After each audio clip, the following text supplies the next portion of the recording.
தேவனுக்கே மகிமை உண்டாவதாக. இயேசு கிறிஸ்து நாமத்தில் உங்கள் யாவருக்கும் அன்பின் வாழ்த்துக்கள். இப்போவும் கூட இன்றைக்கி நம்ம மிஷினரியை பார்க்க போகிறோம். ஒரு மனிதர் ஒருபோதும் யாரிடமும் பணமே கேட்கவில்லை. ஆனால் ஆயிரக்கணக்கான அநாத குழந்தைகளுக்கு உணவு, உடை, கல்வி அனைத்தையும் வழங்கினார். அவர் நம்பியது ஒரே ஒருத்தரை மட்டும்தான். அவர் நம்முடைய தேவனை மட்டும்தான். அவர் யார் தெரியுமா? அவர் தான் ஜார்ஜ் முல்லர். 1805 ஜெர்மனியில் பிறந்தார் ஜார்ஜ் முல்லர். சிறு வயதில் மிகவும் கீழ்ப்படியாதமே வளர்ந்தார். அவர் பொய் சொல்கிறது, திருடுறது, இந்த மாதிரி செயல்களில் ஈடுபட்டார். ஆனால் ஒரு ஜப கூட்டத்தில் அவர் கலந்து கொள்ளும்போது அவருடைய வாழ்க்கை அங்கே முற்றிலுமாக மாறுது.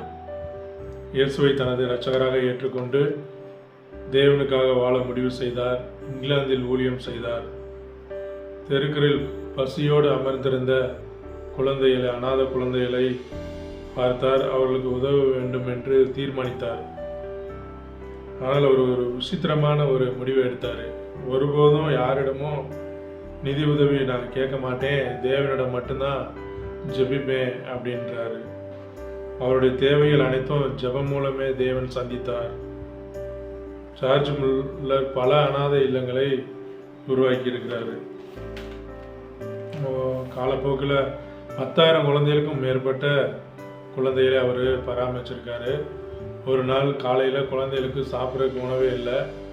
அப்போ என்ன பண்ணிட்டாரு, அவங்க எல்லா குழந்தைகளையும் உட்கார வச்சு இவரும் அமர்ந்து ஜெபம் பண்ணியிருக்காங்க. உடனே ஒரு பேக்கரியிலேருந்து அந்த உரிமையாளர், அந்த பேக்கரியோட உரிமையாளர் உணவு கொண்டு வந்து கொடுத்தாரு.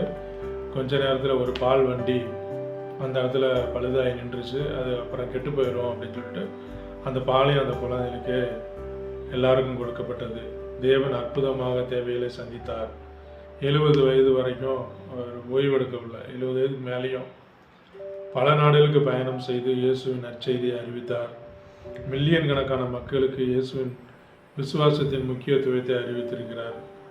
அவருடைய வாழ்க்கை முழுவதும் ஜெபத்தின் வல்லமை நிறைந்தது. 1898 ஜார்ஜ் முல்லர் கர்த்தருக்குள் நித்திரை அடைந்தார். ஆனால் அவரது வாழ்க்கை இன்று வரை உலகம் முழுவதும் பேசப்படுகிறது, மக்களை ஊக்கப்படுத்துகிறது. தேவனை முழுமையாக நம்புகிறவர்களை அவர் ஒருபோதும் கைவிட மாட்டார்.